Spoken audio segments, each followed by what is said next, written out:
Ho ho ho everyone! GXVL is back when it comes to the 7 days of Birthmas, and today is the 6th day, talking about King of the Monsters, Gojira, or Godzilla, which way you want to call him, right?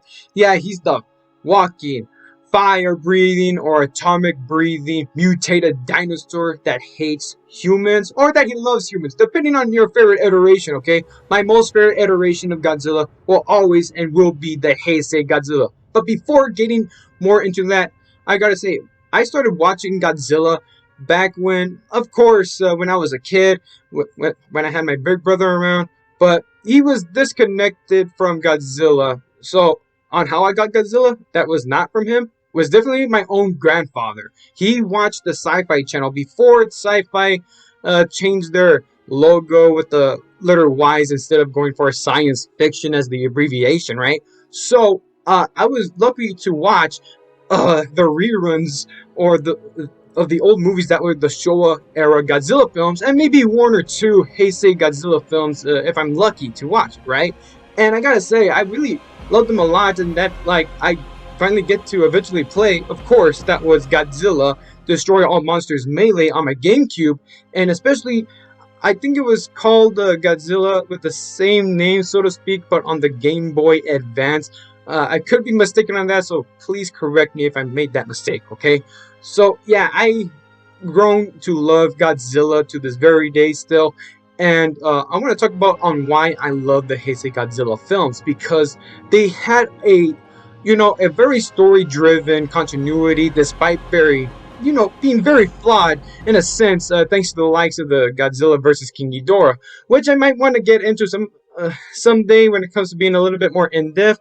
But I just gotta say this quickly out of the way when it comes to time travel. That's all you need to know. Yeah, the time travel stuff is what makes it kind of mind-numbing, so to speak. Okay. But hey, when it comes to Godzilla vs. Destroyer, I thought it was very impactful and it felt like a finale to me. Until of course, we got the Millennium Godzilla movies, which I don't know which one is my most least favorite iteration of Godzilla, but I I have to say, I think just at the era that speaks for itself, not by having multiple different continuities, is definitely the Millennium series. As much as I do like some of the films, they are completely separated from one another. I thought Godzilla vs. Megaguirus was a direct follow-up of Godzilla 2000. But no, it's actually in its different continuity, a different timeline. I'm like, okay then. So what about the Kuryu saga, the two-parter Mechagodzilla, where this Mechagodzilla was built from the ground up by using the Godzilla 1954 skeleton and being, turned into like an android or a cyborg, right? But no, that's not a direct follow-up to Godzilla 2000 either. No, definitely in its different continuity as well. And I'm like, okay then, what about GMK? No, that's also in a different continuity. Okay, what about Godzilla Final Wars? No, that's also in a different continuity. I'm like, okay then.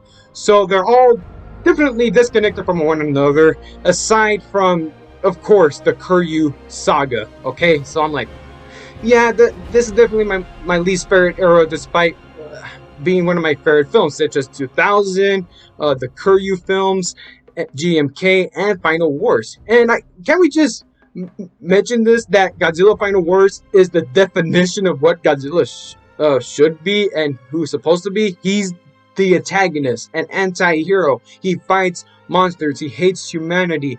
You get all of that from Godzilla Final Wars. So despite possibly being very flawed in every way, I thought it was so damn enjoyable, so cheesy. I'm like, and especially trying to look a little dark and greedy in a sense, right? But yeah, I just loved it. I really, really do.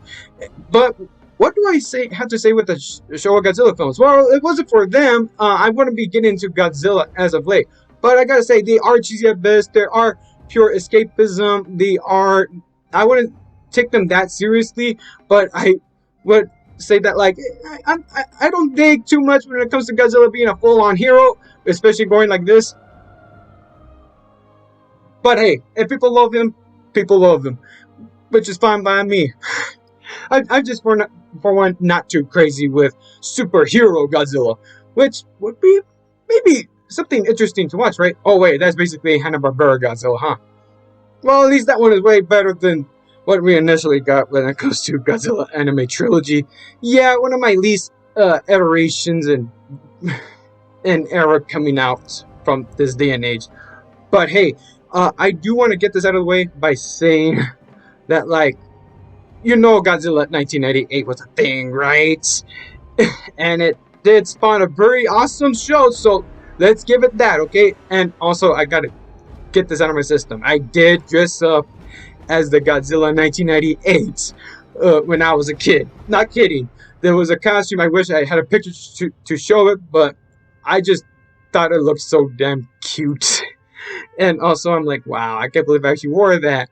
I'm pretty sure I own a figure of it, if I'm not mistaken. I wonder what I did with it. Oh well. And then I do want to quickly say that, like, it'll be really interesting to dive in more deeply when it comes to Godzilla being a little bit more ominous, a little bit more horror-esque, so to speak. Godzilla 1954 was trying to do that, of course. Can't deny that. And especially trying to be like a profounding, somewhat message, despite that it looked like it aged poorly, but it still holds up nicely, very well, if you want to get into Godzilla the right way, right? And if people have not seen my take on Godzilla 1954, being episode 2, Brachio Thoughts, I would recommend checking that out. If not, then that's fine.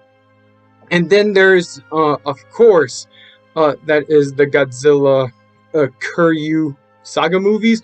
And I had to bring that out because, like, it kind of counts, so to speak, when it comes to, like, spirits as skeleton, where Kuryu remembered that, like, he was Godzilla, the Godzilla back then, especially like his eye color changed, if I'm not mistaken. So that is something a little bit spooky-ish, if you ask me, okay?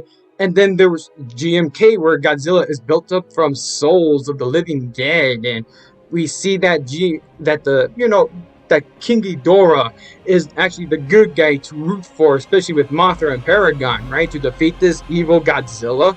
So, yeah, Godzilla with the white eyes, and I gotta say, the design is so amazing. It's just basically, like taking inspiration from the Heisei movies when it comes to that design, but making it much more demonic in a sense, if you ask me, when it comes to the head and the face. Very nice. If you ask me, okay? And then we got to Shin Godzilla, the rocking Grim Reaper Apocalypse, who had many evolution forms and was about to unleash Godzilla people from his tail when he turned into like a stone. You gotta be freaking kidding me here, huh? And apparently I just heard that there's a Shin Godzilla versus Shin Ghidorah. I could be wrong and mistaken on that, but apparently there has been some fan art, but also maybe a little bit of tiny piece of footage, exclusive only from Japan. So if I'm wrong on that, please help me out on looking up on that, because I'm having trouble processing that, okay? And I gotta get this out of the way. There's gonna be a brand new Godzilla anime movie. It has nothing to do with the anime trilogy that happened on Netflix. It's gonna be new. It's gonna feature my boy Anguirus, my second favorite monster, of course. And and I gotta say, it looks kind of promising. But I'm gonna have some. Of course, I'm gonna be kind of optimistic, have low expectations. So I'm like, I just don't want to be disappointed again. All right, because I do want to see more animation when it comes to Godzilla. All right, okay. And then I gotta say, I think my other favorite type of monsters is definitely Mothra, and of course King Ghidorah, right? Because why not? I think my most favorite iteration of King Ghidorah is most definitely the GMK and Final Wars ones, because you got a spirit King Ghidorah, and you got a Monster X or Monster Zero that had a skeletal-like demon body, and then turns into like a three-headed dragon, and I just think that's freaking amazing. Like, two different takes that is not the same thing with King Ghidorah. Usually he is from outer space, and of course I can't deny that, like, Monster Zero or X is from outer space, but his first form is a brand new take if you ask me, okay? So I think that's all I had to say. I just really love Godzilla a lot. Love playing the video games, watching the movies. I've been collecting them. Sorry I didn't bring my collectibles to show them off, but yeah, I just love me some Godzilla, and I gotta thanks my gramps for introducing me to them when it comes to the old days of sci-fi, okay? So yeah, this has been JXBL, signing off right now. Later.